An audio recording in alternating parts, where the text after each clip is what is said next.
Vamos a hacerle la fiesta a Cristo.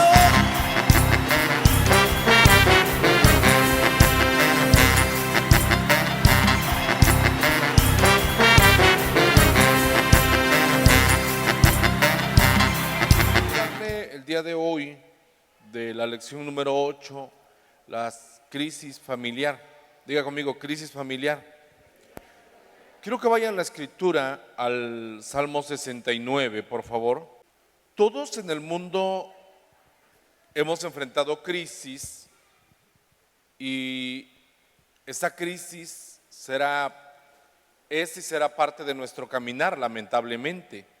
A nadie le gusta vivir momentos difíciles. Todos quisiéramos, en nuestro corazón deseamos que los momentos difíciles no estuvieran entre nosotros. Lamentablemente son parte de. Ahora, hay problemas que nos podemos evitar y nos evitamos cuando nosotros vivimos de la manera correcta. Por ejemplo, es innecesario muchas veces vivir las causas o consecuencias de nuestros malos hábitos o de mal estilo de vida. Pero sin embargo, hay crisis que vamos a pasar, que vamos a venir, y que cuando en algún momento vienen a nuestra vida, la vida se puede hacer pesada, cansada, hasta tediosa. Muchos hombres en la Biblia desearon la muerte en un momento como este. Quiero que veamos que también podemos ser fortalecidos para un momento de crisis, es decir, previamente si nosotros fortalecemos nuestra vida, cuando venga la crisis podemos mantenernos fuertes. Y también en medio de la crisis podemos sentirnos fuertes, podemos salir adelante, podemos saber cómo reaccionar. Quiero que lea este versículo del Salmo 69 y versículo número 3. Mire cómo dice: cansado estoy de llamar, mi garganta se ha enronquecido, han desfallecido mis ojos. ¿Qué dice? Esperando a mi Dios. Son momentos complicados. ¿Cuántos en algún momento nos hemos sentido así? Yo meditaba y la verdad son contados los momentos que me he sentido mal, pero también veo que la mano de Dios que ha estado ahí ha hecho que cuando vengan momentos muy difíciles estemos tranquilos, estemos fortalecidos.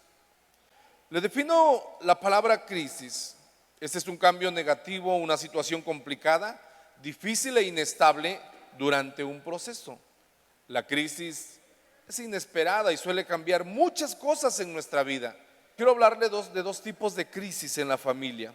Las primeras son las crisis normativas, también llamadas evolutivas, y estas son situaciones esperadas que forman parte de nuestra vida, de nuestro caminar.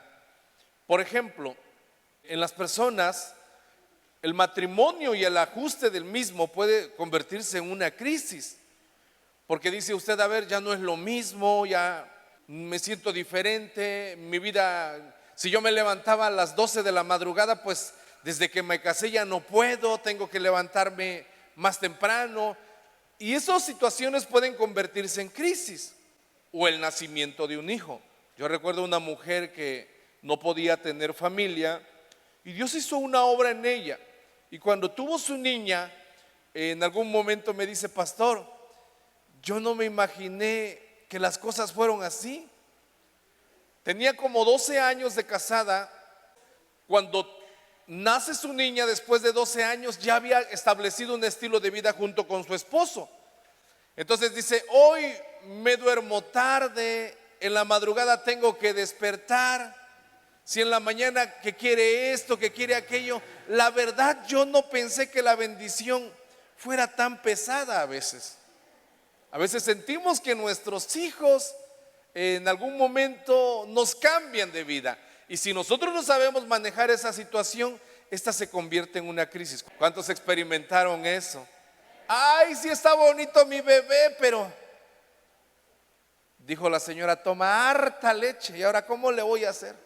Está bien con mi bebé, pero esas situaciones son crisis normativas que son parte de nuestra familia, de nuestra vida, de nuestro caminar. Por ejemplo, el crecimiento de los hijos, la independencia de los mismos. Cuando decimos nosotros, ay, mi hijo ya no quiere andar conmigo, y eso nos puede provocar una crisis. O cuando usted ve que su hijo o su hija empieza a tener novio o novia y usted dice, ay, no puede ser. O sea, ya no voy a ser su papá yo. O cómo va a pasar. Y entran en crisis los padres.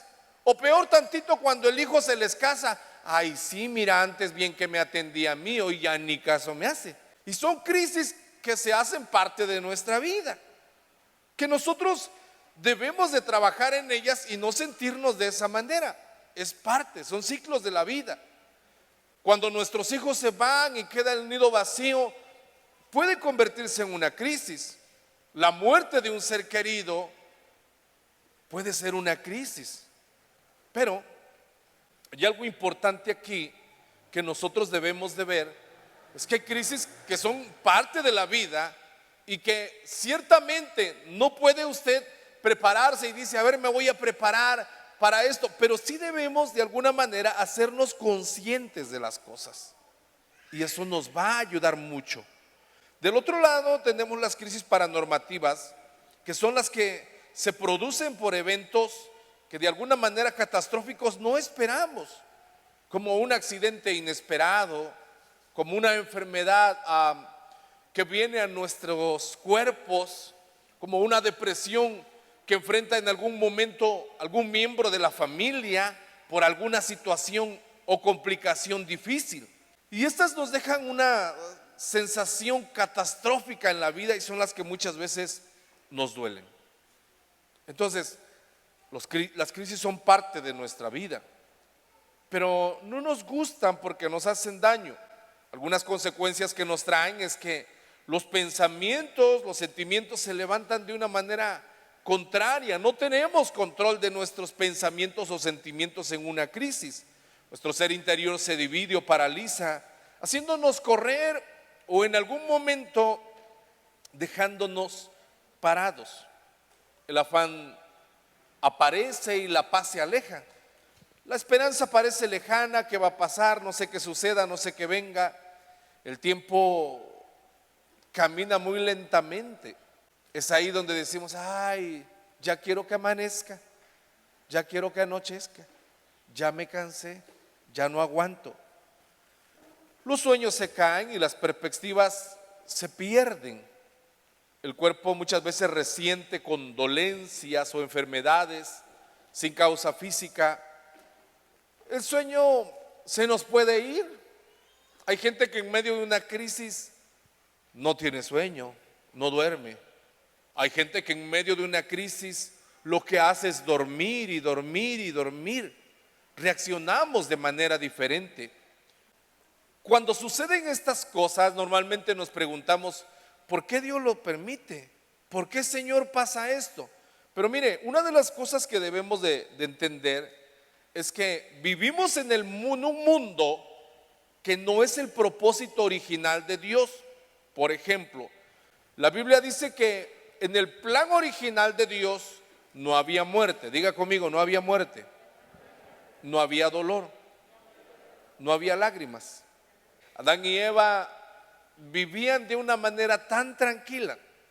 Un día escuché a alguien decir, Adán brincaba de un lugar a otro, se caía, se lastimaba. Si caía de cadera, ¿no le dolía la cadera después de ello? No sé cómo sería eso. En más de una ocasión se lastimó muy feo y no fue de muerte. No sé cómo sería, pero no era el propósito original de Dios la muerte, el dolor. Dice Romanos capítulo 5 y versículo número 12, por favor.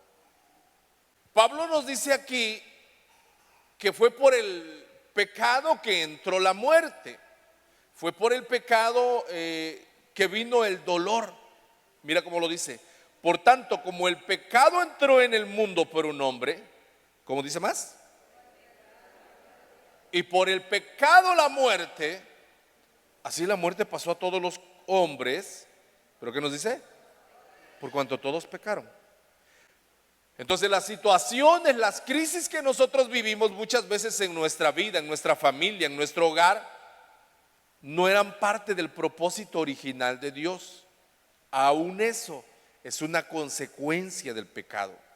Por eso la Biblia dice en Apocalipsis capítulo 21 y versículo número 4, que Dios sigue teniendo en su corazón cumplir el propósito original para con nosotros.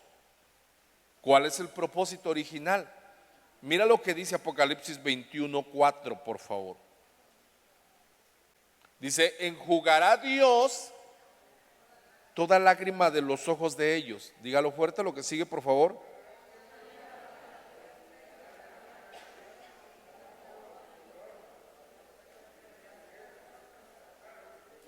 Otra vez, ¿no?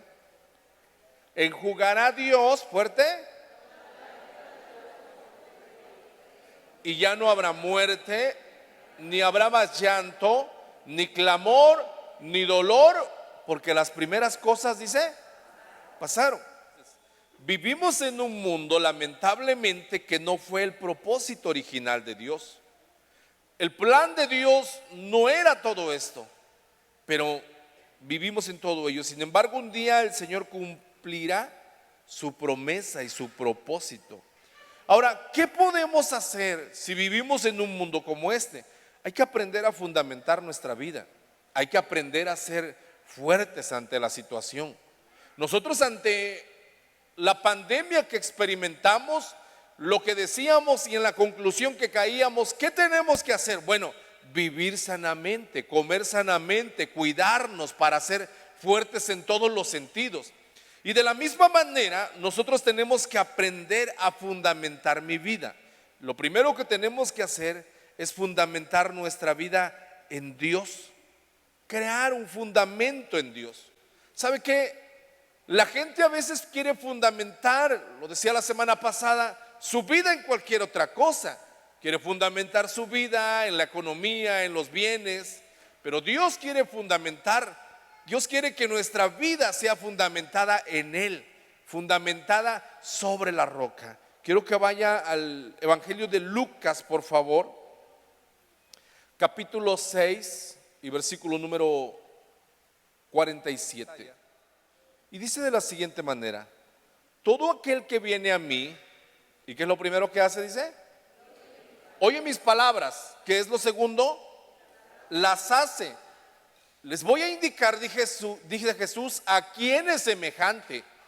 Y luego el 48 dice: semejante es al hombre que al edificar una casa, ¿qué cosa?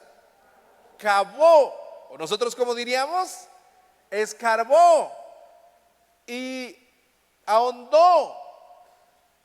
Luego puso fundamento sobre la roca. Lo hizo muy hondo, cavó, de tal manera que edificó sobre la roca, puso el fundamento sobre la roca. Y cuando vino una inundación, el río, ¿cómo dice que dio?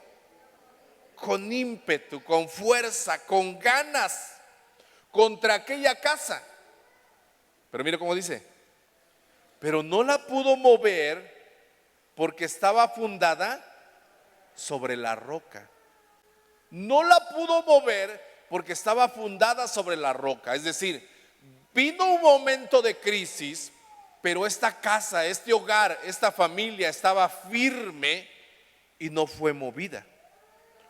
Por el contrario, versículo 49: mas el que oyó, ¿qué cosa? Y no hizo, semejante es al hombre que edificó su casa, ¿qué dice? Sobre la tierra, sin fundamento, contra la cual, de la misma manera, el río dio con ímpetu, con fuerza. ¿Qué dice? Y luego cayó, y fue grande la ruina de aquella casa. Miren acá, hay una grande diferencia entre los que han edificado su vida sobre el Señor, sobre Jesús, y los que no han edificado su vida. Nosotros tendríamos que entender que nuestra mayor inversión es en Dios. Diga conmigo: mi mayor inversión es en Dios. Hay gente que pudiera decirnos: ay, vas al templo, allá vas a estar. Yo no voy y vivo bien. Pero la gran diferencia es cuando viene la crisis. es cuando viene el problema, es cuando viene la situación. Cuando una circunstancia es difícil, esa es la gran diferencia. Quiero que veas algo. Sobre aquellos que edificaron su casa sobre la roca, vino con fuerza el río. Sobre aquellos que no habían edificado con su casa sobre la roca, también vino con fuerza. A toda persona en este mundo vendrán las situaciones difíciles. La forma en cómo reaccionamos y nos comportamos, eso es lo que hace la diferencia. Entonces diga conmigo: voy a fundamentar mi vida y mi hogar sobre la roca, que es Jesús. Amén. ¿Cuánto le podemos dar un aplauso al Señor?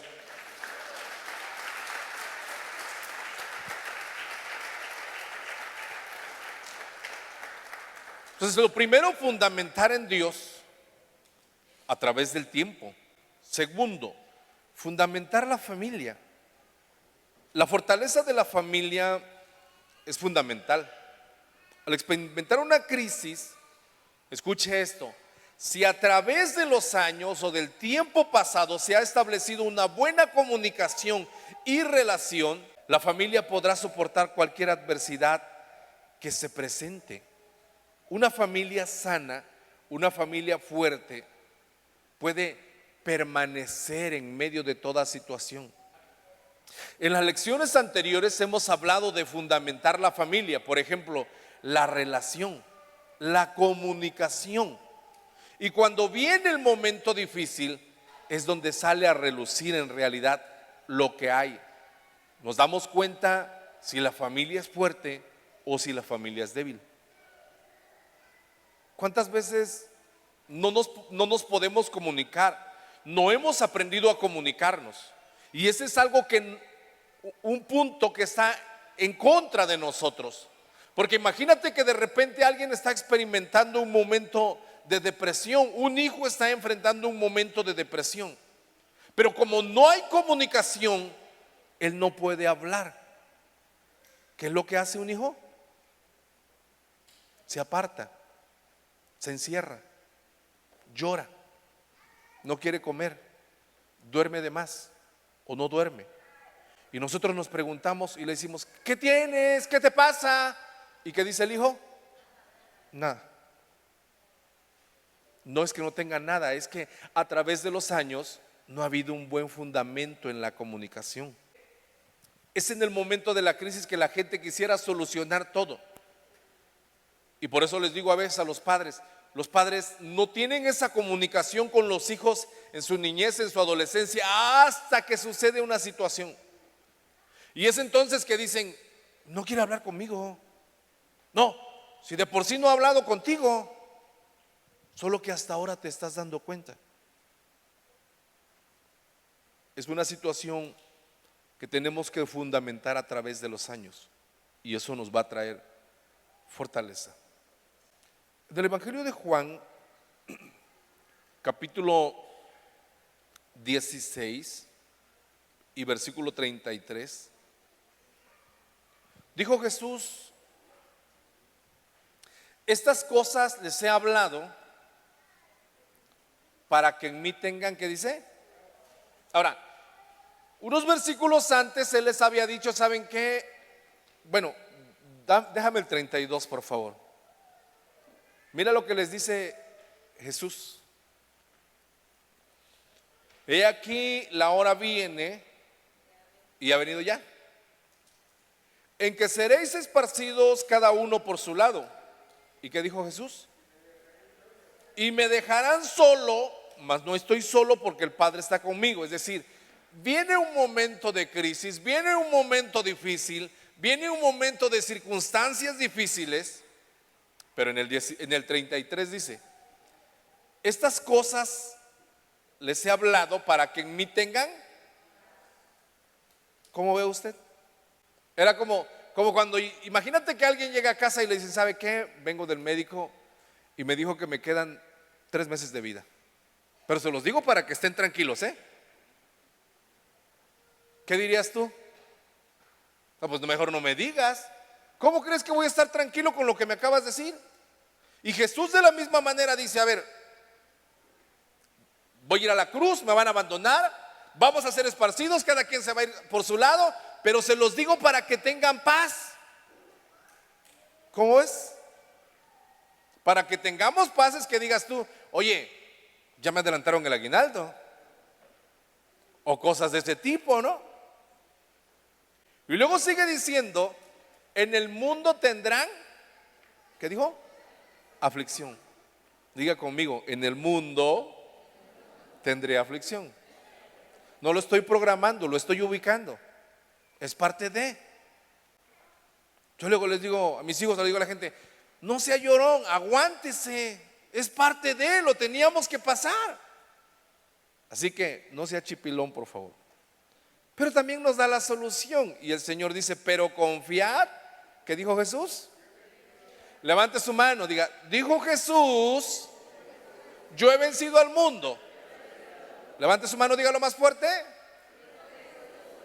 Yo he vencido al mundo. Amén. Quiero que vea algo, por favor. ¿Por qué vienen muchas veces las crisis? Ciertamente tendríamos aflicción. Como ya vimos, muchas veces son parte de nuestra vida, vienen por causas normales. Hablamos de las crisis normativas en el principio, las cuales consisten en las diferentes etapas de la vida. Segundo, quiero que vea Mateo capítulo 4 y versículo número 1. Muchas veces Dios va a permitir cosas en nuestra vida para transformarnos, hacernos a su imagen, llevarnos a un crecimiento. Mateo capítulo 4 versículo 1, por favor. Muchas veces Dios va a permitir en nuestras vidas o nos va a llevar a algunos padecimientos. Refiriéndose a Jesús, dice el escritor, entonces Jesús fue llevado ¿qué? Por el Espíritu al desierto. ¿Para qué lo llevó? Para ser tentado. ¿Qué dirías tú? No, a mí que me lleve a Acapulco o a la playa hoy. ¿Para qué al desierto? Desierto es soledad, desierto es sequedad, desierto es depresión. Y no solo eso, lo llevó para ser tentado por el diablo. Hay situaciones que Dios va a permitir en nuestra vida para fortalecernos, para despertarnos, para llevarnos de alguna manera al propósito que Él quiere. Por ejemplo, como cuando se dice que ciertas aves, como las águilas, cuando tienen sus polluelos, por ejemplo, cuando los van a empollar, ellos cubren de tal manera el nido para que cuando nazcan sus polluelos, estos no sean lastimados, el lugar sea cómodo. Pero llega el momento donde las águilas van quitando toda la comodidad y sus polluelos puedan de alguna manera empezar a sentir ya no la comodidad, sino empiecen a ser incomodados y ellos puedan buscar salir de ahí. Y a veces Dios quiere hacer algo así con nosotros, quiere obrar en nuestras vidas, quiere sacarnos de nuestra comodidad y por eso en algún momento va a buscar el sacarnos de una manera. ¿A cuántos de ustedes les gusta la comodidad? A todo mundo le gusta la comodidad. Si no, no tuviera el sillón que tiene, el colchón que tiene. O bueno, si su colchón ya está feo es porque no ha podido comprarse otro, pero quisiera otro más cómodo, porque nos gusta la comodidad, es parte de. Pero Dios en algún momento va a querer sacarnos de ahí. Cuando llevó a Jesús era más que para ser tentado, para ser preparado. Cuando leemos los evangelios y Jesús regresa del desierto, Jesús venía en una victoria y empieza Él en una victoria tremenda que si no hubiera ido al desierto, esa victoria nunca hubiera existido. Amén. Tercero, muchas veces las crisis vienen por descuido. Por ejemplo, por enfermedades físicas y enfermedades crónico-degenerativas que hoy se han apoderado de la sociedad, como la diabetes o la hipertensión, que mucha gente se ha hecho parte de su vida y que hoy se convierte en una crisis en algún momento. y a veces no queremos cambiar. Dice que un hombre llegó al médico y le dijo, después de ciertos estudios, ¿qué tengo, doctor? Y él le dijo, pues usted es diabético. Y le preguntó él, ¿me voy a morir? Le dijo, no, si usted cambia sus hábitos de alimentación, sus hábitos de vida, no. Y le contesta el Señor, entonces sí, me voy a morir, dice. Porque no queremos cambiar hábitos. Los descuidos en nuestra vida son terribles. Y quiero que lea Efesios capítulo 5 y versículo número 15, por favor. Efesios 5:15 nos llama a nosotros a vivir sabiamente. Esta carta nos habla a nosotros de cuidar nuestra vida, de no ser descuidados, de ser personas que vivimos cuidando cómo vivimos en nuestro estilo de vida. A veces es descuido, no es necedad, no es pecado, pero es descuido. A veces hemos enfrentado situaciones en la familia, en el matrimonio por descuido, en nuestra relación de padres a hijos por descuido, en nuestra economía cuando la gente queda encharcada con las tarjetas y con situaciones por descuido, porque no ha sabido administrar. Entonces entramos en crisis que no debimos de haber entrado. Y mira lo que dice Efesios 5:15. Mirad pues con diligencia cómo andéis, no como necios, ¿qué dice? Sino como sabios. Versículo 16. Aprovechando bien el tiempo, porque los días son malos. Por tanto, no seas insensatos, sino entendidos de cuál sea la voluntad del Señor. Diga conmigo, Dios quiere que yo viva sabiamente. Otra vez dígalo. Amén. Y una más, la cuarta, cuando nosotros experimentamos crisis, fruto o producto de nuestra desobediencia o rebeldía. ¿Cuántos hemos enfrentado una crisis por ello? Por ejemplo, en el mundo alguien que despierta al otro día después de una parranda o de una borrachera, está en una crisis terrible. ¿Era necesaria? No, hay cosas innecesarias que de alguna manera no deberían de pasar en nuestra vida, pero lamentablemente están pasando ahí. Cuando yo me convertí, recuerdo mucho que se hablaba de las pruebas del cristiano y todo ello. Y entonces de repente alguien que tú veías que andaba viviendo de una manera incorrecta y las consecuencias habían venido a su vida, y de repente él decía, no, es que Dios me está probando, y le decíamos, a ver, no, tienes que hacer una diferencia en donde Dios te está llevando a un propósito, a un proceso, y donde estás viviendo la consecuencia de un pecado, de una desobediencia. Hay una diferencia bien grande. Hay crisis innecesarias. Hay una crisis que vive después de toda la situación. Hablaba con un joven en la semana y él me hablaba de una situación que estaba viviendo con su familia, producto de una situación que había hecho incorrecta. Y me dijo, ¿qué hago? Porque el asunto que no sé qué hacer. Y a veces en realidad no es que no sepamos qué hacer, sino que no queremos hacer lo que ya sabemos que tendríamos que haber hecho tiempo atrás. Esas situaciones nos atrapan y aquí es donde tenemos que cuidar. Yo te preguntaría en este momento, o te diría que te preguntes tú, ¿estoy viviendo una crisis innecesaria? ¿He vivido una crisis innecesaria? Es decir, he vivido una crisis que no debería de haber vivido, pero por mi descuido o por mi pecado o rebeldía la estoy viviendo. Ahora, ¿qué tengo que hacer? Por favor, valore su vida que tiene con Dios. Diga conmigo, yo vivo bien con Jesús. Quiero que vea en el Evangelio de Marcos, por favor, capítulo 4 y versículo 35. Los discípulos pasan un momento difícil. En la vida encontramos cómo los hombres de Dios pasaron circunstancias difíciles, experimentaron crisis. Por ejemplo, Abraham tuvo que esperar 25 años para que viniera su hijo. Imagínate tú 25 años esperar. Y Dios diciéndole, vendrá, se cumplirá. O vemos por ejemplo, a un Moisés experimentando crisis desde su llamado, que el Señor le llamó y él no dijo, uy, sí, qué bueno que me escogió el Señor. No, él le dijo, Señor, pero yo no sé hablar, no puedo.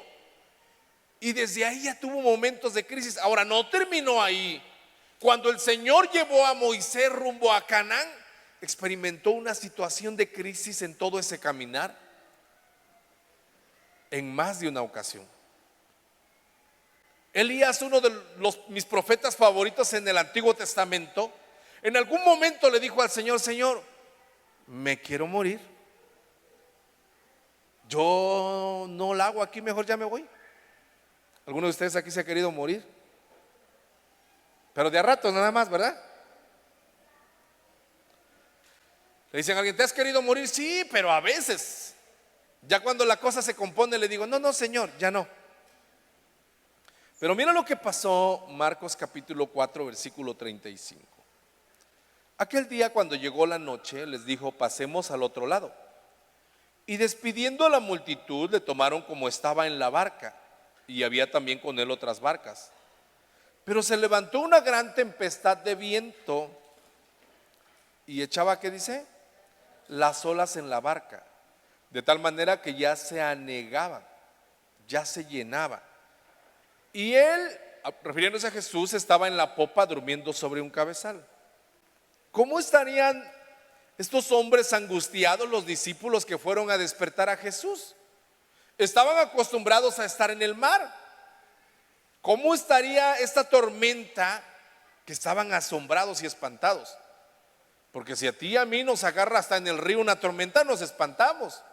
Pero ellos eran marineros, sabían la situación.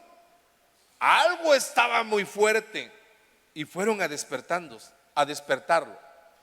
Y mira lo que le dijeron, maestro, ¿no tienes cuidado que perecemos? Estamos muriéndonos. ¿Y tú qué cosa? Durmiendo. Y luego dice el versículo 39, mira lo que dice. Y levantándose, reprendió al viento y dijo al mar, calla, enmudece, y cesó el viento y se hizo grande bonanza. Jesús se levanta y le dice al viento, cállate. Le dijo a la mar, enmudece. Y todo quedó, ¿qué? Tranquilo. ¿Qué dijeron los discípulos? Oye, pues si así era, ¿desde a qué hora lo hubiéramos hecho así? Pero no, era Jesús actuando. Por eso le digo a usted, tú tendrías que valorar tu vida con Jesús. ¿De cuántas tormentas nos ha librado el Señor? Ahora, no solo nos ha librado, cuando hemos estado ahí, se siente diferente que cuando no estamos. De repente cuando alguien me dice, pastor, ya no aguanto, ya no puedo, ay, que no sé qué, le digo, mira, lo primero que debes de valorar es que Dios está con nosotros. Si no estuviera Dios contigo, ¿qué pasaría? ¿Qué sucedería? En el libro del profeta Isaías, capítulo 43 y versículo número 2, el Señor nos dice a nosotros, nos da una gran promesa, pero también nos ubica en nuestra realidad. Isaías 43, versículo número 2, por favor. Él nos ubica en nuestra realidad. Va a haber crisis, va a haber situaciones difíciles, vas a enfrentar momentos complicados, pero Él dice, yo estoy contigo, yo voy a estar contigo. Eso es lo maravilloso. ¿Cuántos dicen gloria a Dios? Muy bien, Isaías 43, 2 dice, cuando pases por las aguas, ¿qué dijo? Ahora, yo le diría, Señor, ¿y si mejor no pasamos por las aguas? ¿Y si mejor nos evitamos pasar? Pero continúa. ¿Y si por los ríos no te vas a ahogar? Dice, y cuando pases un río que sientes que te ahogas, que trae con fuerza, que trae mucha corriente, Él prometió, no te vas a ahogar. Pero una vez más diría yo, Señor, ¿y si no paso por el río? Porque ¿quién quisiera pasar? ¿Quién no quisiera pasar? Yo no quisiera. Pero el Señor dijo, hay situaciones que no son necesarias, no las vas a pasar. Pero hay situaciones que las vas a pasar. Pero no te preocupes, yo estoy contigo. Pero ahora sube de nivel. cuando pases por el fuego, ¿qué dijo? No te quemarás ni la llama arderá en ti. Y yo volvería a insistir, pero es que yo no quiero pasar por el fuego. Pero el Señor dice, hay cosas que son necesarias, vas a pasar, pero no te preocupes, yo voy a estar contigo, no te vas a quemar. Así que levante su mano y dígale, Señor, gracias por tus promesas, gracias por tu compañía. Amén. ¿Cuánto le damos un aplauso a nuestro Dios? Ahora, ¿cómo enfrentamos la crisis? Primero, es importante hacer un inventario o hacer en nuestra vida, a ver qué estamos haciendo, qué es lo que causa la crisis. Porque tal vez, si tú a ver, ¿qué es lo que me está causando esto? Por ejemplo, si dice, yo entré en un estado de angustia, de desesperación, de depresión, ¿qué es lo que me está causando esto? Entonces tú puedes decir, tal vez es algo que no está en mis manos. Entonces voy a descansar en las manos de Dios. Tal vez es algo que sí está en mis manos y que yo lo puedo solucionar, pero ay, de pensar. Hay gente que dice, ay, es que mi problema es que tengo que hacer un trámite en el gobierno, en una oficina. Ay, ¿y por qué no lo haces? Ay, no, de pensar que voy a ir hoy y de aquí a que me atienden y voy a ir mañana. Ay, no. ¿Cuánto les ha pasado así? Por eso los que trabajan en oficina, atiendan bien, por favor, ¿verdad? Y luego hay situaciones que dices tú, a ver, ¿qué me está provocando la crisis? ¿Es una situación incorrecta? Pues entonces voy a buscar solucionarla. El hecho de que te des cuenta qué es lo que causa la crisis ya es ganancia. Segundo, ¿cuándo y dónde empezó? A ver, ¿desde cuándo estoy así? ¿Qué es lo que sucedió? Todas estas cosas nos van a ayudar. ¿Quién o quiénes están implicados? Porque eso me va a ayudar. A veces decimos, no, pero es que nadie me entiende, solo yo paso esta situación. Yo soy muy dado a decir estas cosas, pero a veces no es verdad. Nos estamos llevando a tanta gente en lo que estamos viviendo y no nos damos cuenta. Generalmente en medio de nuestras crisis hay más gente implicada, mínimo uno, pero son más. ¿Qué sucesos han ocurrido en el pasado? ¿Cómo fueron resueltos? Y sobre todo, ¿cómo Dios actuó u obró en mi vida? Porque si tú dices, a ver, esto se me ha complicado, esto está difícil, me pasó como hace años. Ajá, si te pasó como hace años, ¿cómo actuó Dios en aquel tiempo? ¿Cómo actuaste tú? ¿Qué hiciste? Es importante que te sientes y veas qué es lo que está provocando crisis en tu vida, en tu familia, en tu hogar. ¿Cómo está? ¿Qué puedes hacer?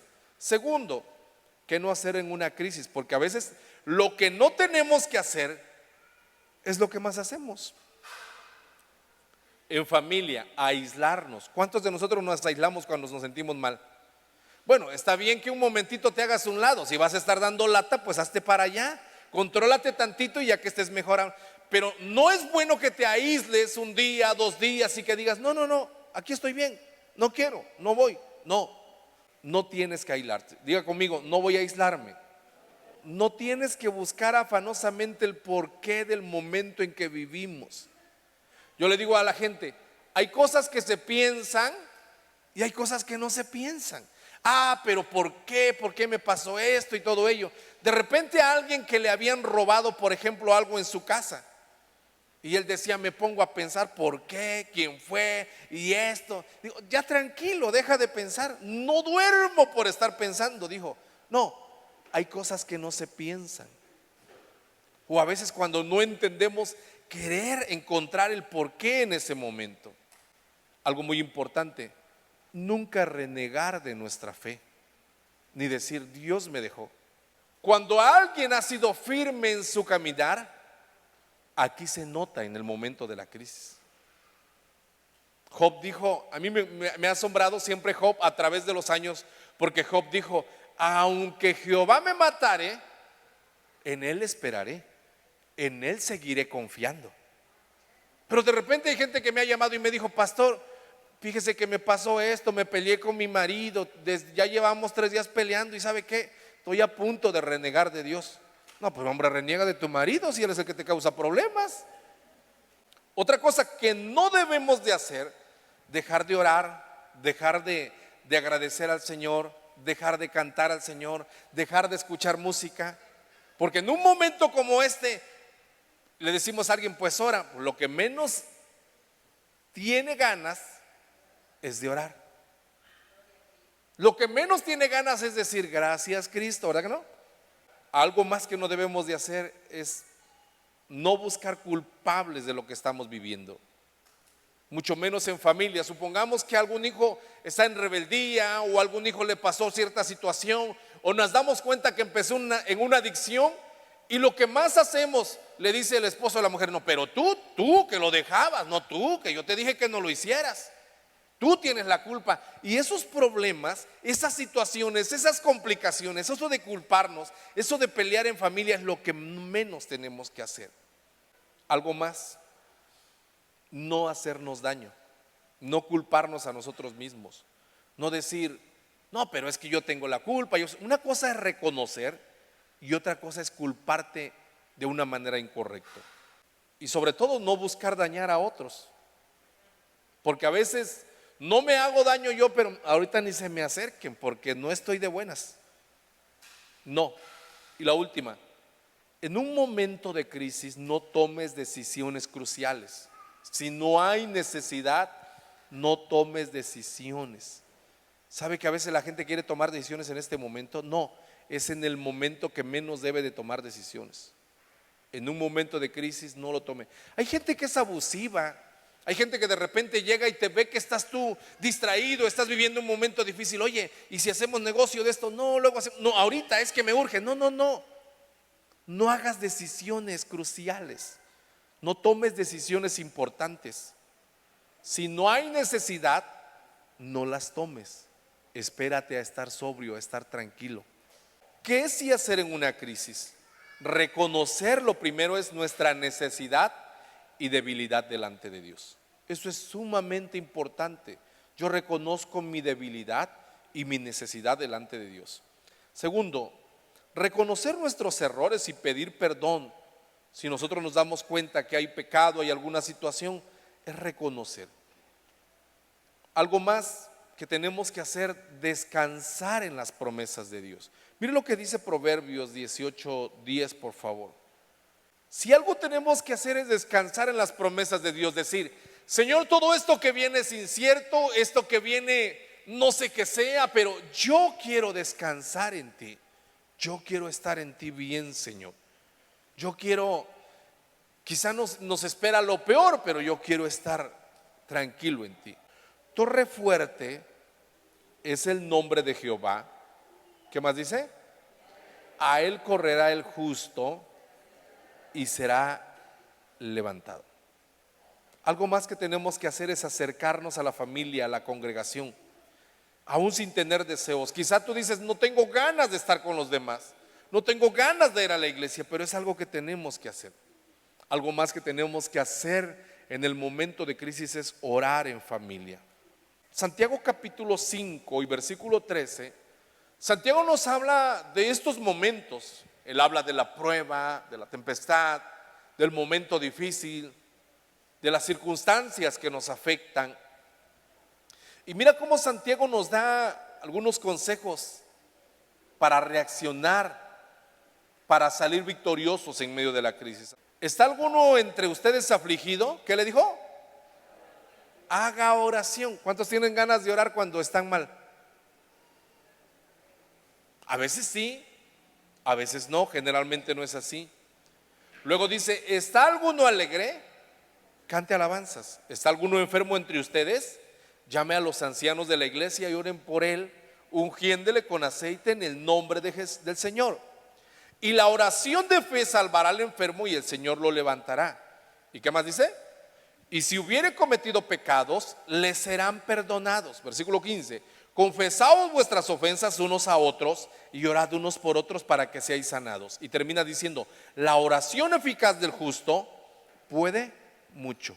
Ahora quiero que vea algo. Santiago dice: no importa en la condición que estés, lo que importa es que hagas algo para superar esa condición. Lo peor que puedes hacer es quedarte estático, es no hacer nada, es aislarte, es apartarte, rendirte. No, haz algo para que puedas salir de ahí. Y Pablo también dice en la primera carta a los Tesalonicenses, capítulo 5 y versículo 18, hay algo bastante importante aquí, y es dar gracias a Dios por todo. Aún en medio de la crisis, o aún en medio, imagínate en una crisis económica que estás viviendo como familia, tienes que aprender a decirle al Señor, ¿cómo? Gracias, Señor, porque no me has dejado. Un día un hombre me dijo, pastor, la estoy viviendo difícil. Tiene meses que me gano 20 pesos nada más. Dije, qué bueno. No, es que no le veo. Y le dije, pero entonces ¿cómo has vivido? Pues con esos 20 pesos. Digo, pues gloria a Dios. A mí no me alcanzan. Porque aún en eso podemos ver la mano de Dios.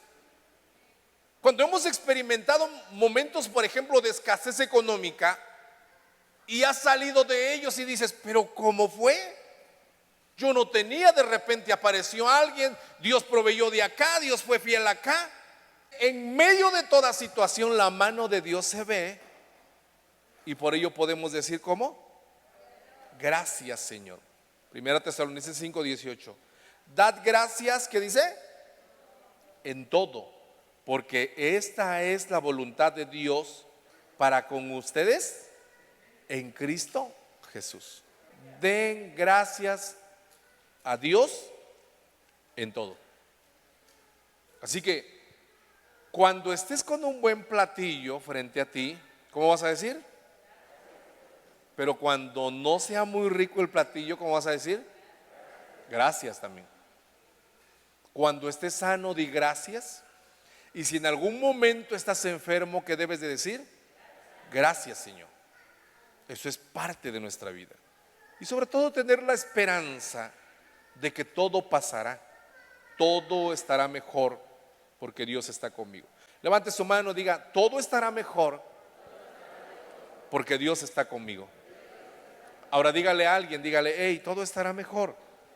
Si Dios está contigo, todo va a estar mejor. Pícale a alguien, dile, todo va a estar mejor, hey. Toda crisis en la vida es complicada. Toda lo que tú puedas experimentar. Pero el Señor dijo que rescataría del hoyo nuestra vida. ¿Sabe qué? A veces Dios no solo está interesado en sacarnos del hoyo. Dios está interesado en que nosotros aprendamos algo de la situación que vivimos, sea por una forma u otra.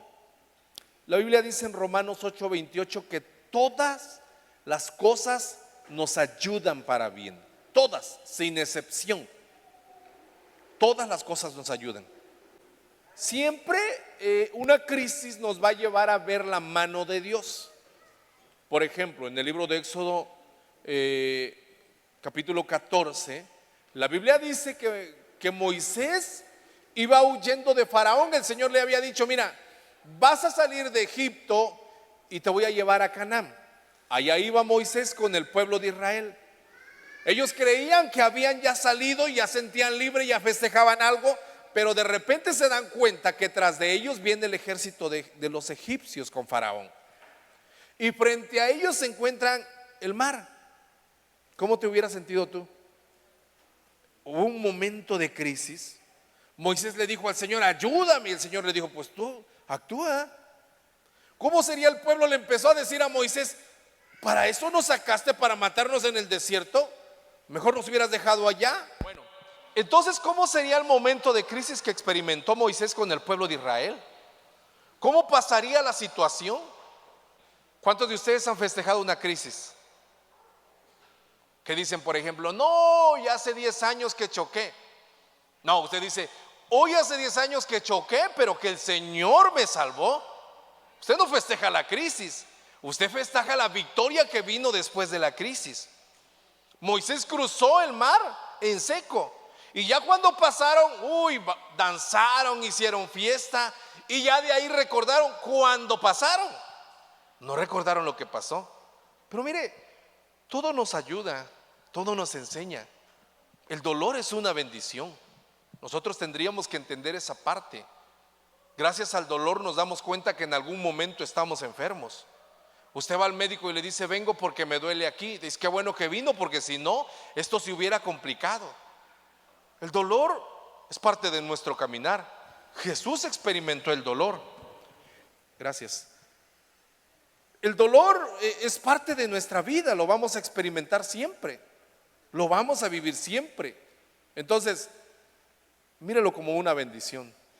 También los analgésicos, pero el dolor es parte de. ¿Cuántos enamorados sufren? ¿Algún enamorado ha sufrido? Sí, Jesús sufrió hasta la muerte por amor a nosotros. Así que el enamorado es complicado. Piensa en ella, piensa en él. ¿Y qué cosa? Y sufre, le duele. ¿Cuántos enamorados me entienden aquí? Pero mira, yo le agradezco a Dios, por ejemplo, hace como 4 años que tuve complicaciones físicas en mi vida, en mi cuerpo, y después de pesar más de 80 kilos, me vi en la necesidad de decir: a ver, las cosas tienen que cambiar o me muero. Y hoy, a través de los años que vivo mejor, yo digo: qué bueno que me pasó eso. Bendita enfermedad que me pasó. Si no, yo no hubiera reaccionado. Las crisis nos pueden llevar a aprender a vivir para no, de alguna manera, tener el mismo estilo de vida que tenemos. Así que levante su mano y diga: bendita crisis. Como que no los veo muy convencidos, pero nos enseña. Aprendemos de esta situación. Quiero terminar leyéndole Lucas capítulo 7, versículo número 11, por favor. Hay un caso aquí en los evangelios. Siempre me ha llamado la atención este caso. Aconteció después que él, refiriéndose a Jesús, iba a la ciudad que se llamaba Naín. ¿Cómo se llamaba esta ciudad? Ahora, esta palabra Naín, esta ciudad llamada Naín, en el hebreo es belleza. En el árabe es paraíso. Así que una ciudad que era una belleza o era un paraíso el que vivían. E iban con él muchos de sus discípulos y una gran multitud. Cuando llegó cerca de la puerta de la ciudad, he aquí, mira el cuadro que se encuentra. Llevaban a enterrar a un difunto, como dice, hijo único de su madre, la cual era viuda. ¿Qué dolor traía esta mujer? En esta familia estaba el matrimonio, el marido, la esposa y el hijo. ¿Y qué pasó? ¿Quién murió primero? El marido. Se murió el marido. Y entonces la mujer dijo: me quedé con mi hijo, me quedé con él. Pero ¿qué pasa? Al poco tiempo, ¿qué pasó? También murió el hijo. Ahora, ¿cómo se sentiría esta mujer? Va a sepultar primero a su marido y ahora va a sepultar a su hijo, su único hijo. ¿Tendría esperanza ella? ¿Qué decimos como padres? No, mis hijos son un motor. Algunos tienen como 10 motores y turbulencia ahí, ¿verdad? Casi como avión. Qué motorzazo. Pero esta mujer, ¿tú crees que tenía ganas de vivir? Su marido ya no estaba. Su hijo, por el que había luchado, ahora tampoco estaba. Y son esos momentos difíciles que decimos: ¿y para qué luchar? ¿Y para qué sigue? Hay gente que aún teniendo su familia.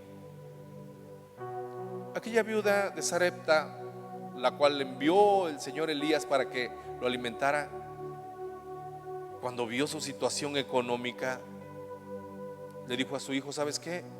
Esta es nuestra última comida.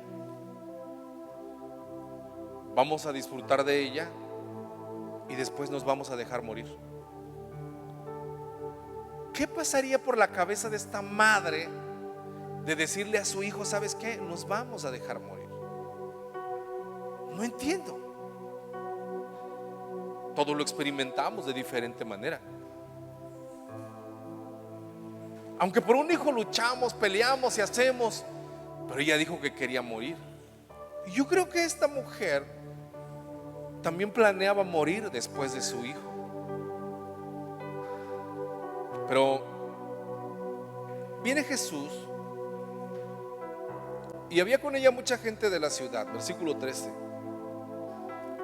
Cuando el Señor la vio, mira lo que dice, se compadeció de ella y dijo: no llores. Tenemos un Dios que se compadece de tu situación, de su necesidad. Tenemos un Dios que no se ha olvidado de ti, que aunque en algún momento nos sentimos olvidados, Dios dice: no, no me he olvidado. Y le dijo a ella: no llores. A veces cuando ves a alguien llorando, sufriendo, ya no dices, si tú le dices, ya no sabes cómo actuar tú para animarle. Ya no sé si decirle: ya no llores. ¿Y qué tal si te dice: déjeme llorar?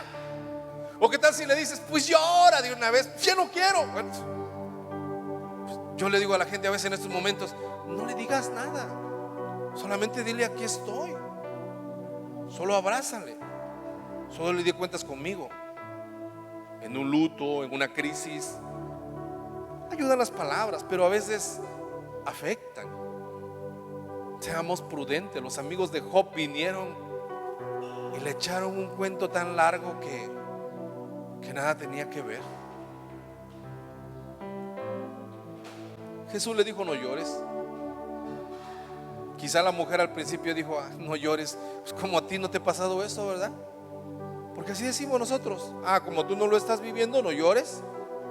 Ay, qué fácil. Tú no me entiendes. Ya ve que es una de las cosas que decimos, una de nuestras armas: no me entiendes tú, es que nadie me entiende a mí. Nadie ha vivido lo que yo he vivido. Pedro dice que los mismos padecimientos se van cumpliendo en todos los hermanos. Pero Jesús podía hacer algo, no solamente podía consolarle. Versículo 14. Acercándose, tocó el féretro y los que lo llevaban se detuvieron. Y dijo: joven, a ti te digo, levántate. Entonces se incorporó el que había muerto y comenzó a hablar. Y lo dio a su madre. Y todos tuvieron miedo y glorificaban a Dios, diciendo: un gran profeta se ha levantado entre nosotros. ¿Qué más dice? Y Dios ha visitado a su pueblo. Quiero que esté en pie, por favor.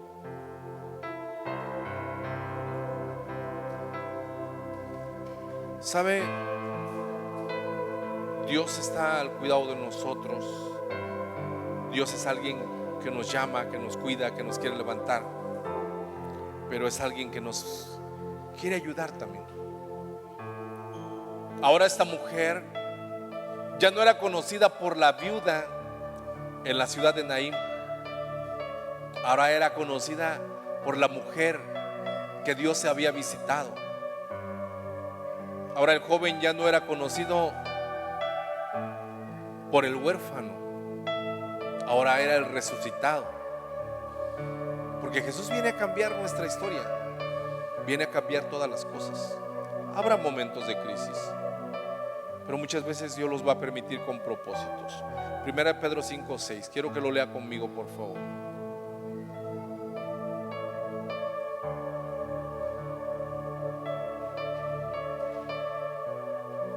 Primera de Pedro 5:6. Si me puedes poner el versículo 10 en la Nueva Traducción Viviente, me ayudas, por favor.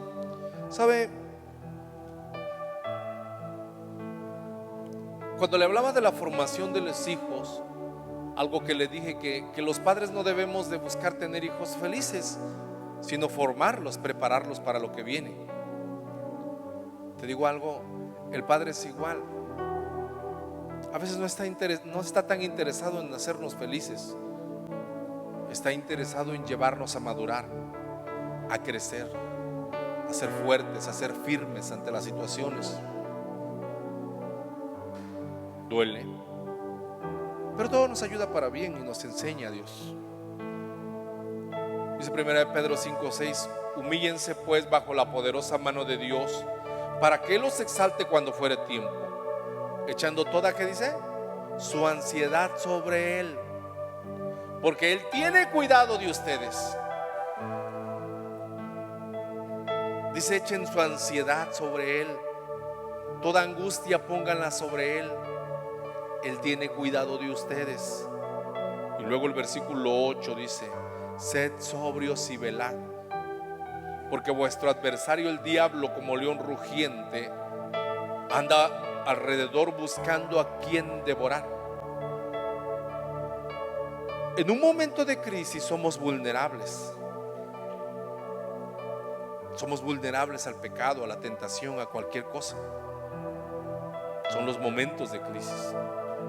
Pero dice el versículo 9: al cual resistid firmes en la fe, sabiendo que los mismos padecimientos se van cumpliendo en vuestros hermanos en todo el mundo. Versículo 10: mas el Dios de toda gracia, que nos llamó a su gloria eterna en Jesucristo, después que hayáis padecido un poco de tiempo, Él mismo, ayúdame a leer eso, os perfeccione, afirme, fortalezca y establezca.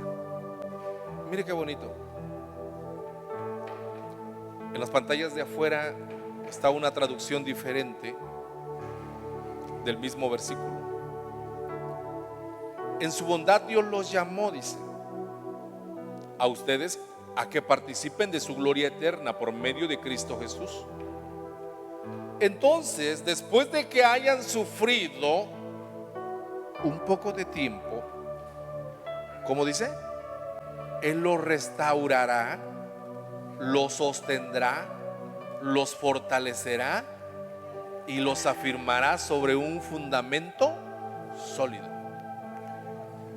Y Pedro termina diciendo en el versículo 11, en la versión 60, después de experimentar esos momentos de crisis, después de experimentar todo esto, dice él: a Él sea la gloria y el imperio por los siglos de los siglos.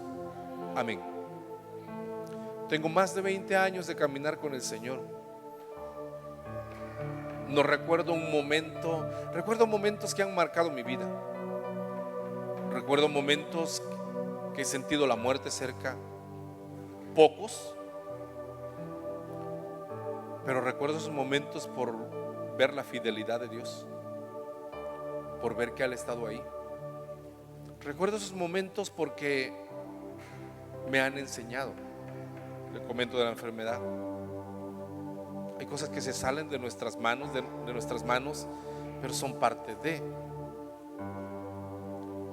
En estos tiempos he vivido un momento de crisis terrible.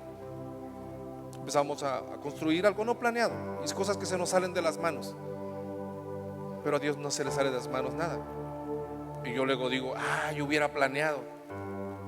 Y Dios me dice: es que como que si no te empujo nunca hubieras planeado. Tu cabeza no está en eso. Hay crisis que Dios nos lleva muy difíciles. Me ha costado aún escribir o hasta dormir. Pero son momentos donde tú ves la mano de Dios, donde te encuentras con Él. También son fruto de tus descuidos, de tus errores. Pero es cuando Dios quiere despertarnos y llevarnos a corregir, a actuar mejor, a crecer, a afirmarnos.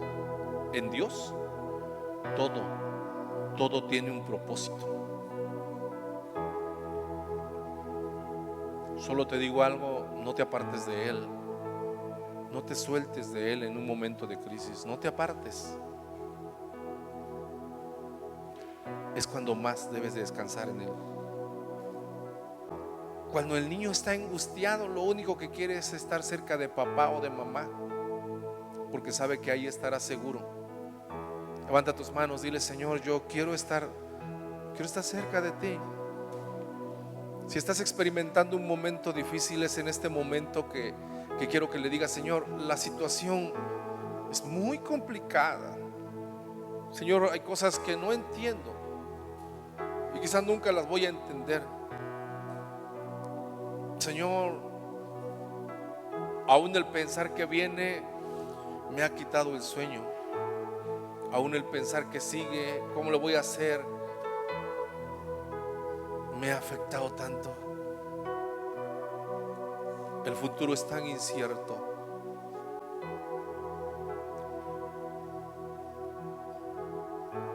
Pero lo primero que tenemos que hacer es decirle: Señor, mis fuerzas no son suficientes, mis recursos no son suficientes. Señor, reconozco que necesito de ti, que soy débil, Señor. Reconozco que necesito tu mano en mi vida. Díselo.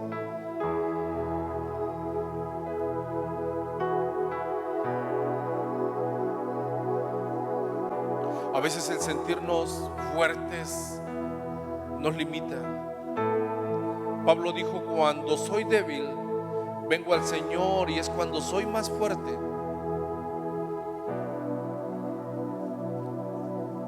Cierra tus ojos, ora a Dios un momentito, por favor.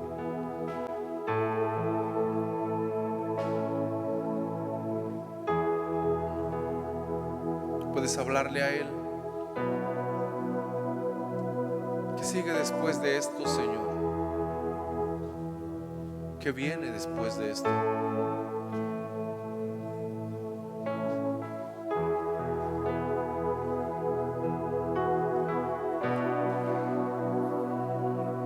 Señor, fortalece mi fe, fortalece mi hogar y mi familia. Ven a sanar mi corazón, ven a sanar mi cuerpo, Señor. Ven a restaurar mi hogar y mi familia. Hay momentos en la vida que ya no puedo más. Ven a obrar, Señor, sobre mí. Así que vamos a hacerle la fiesta a Cristo.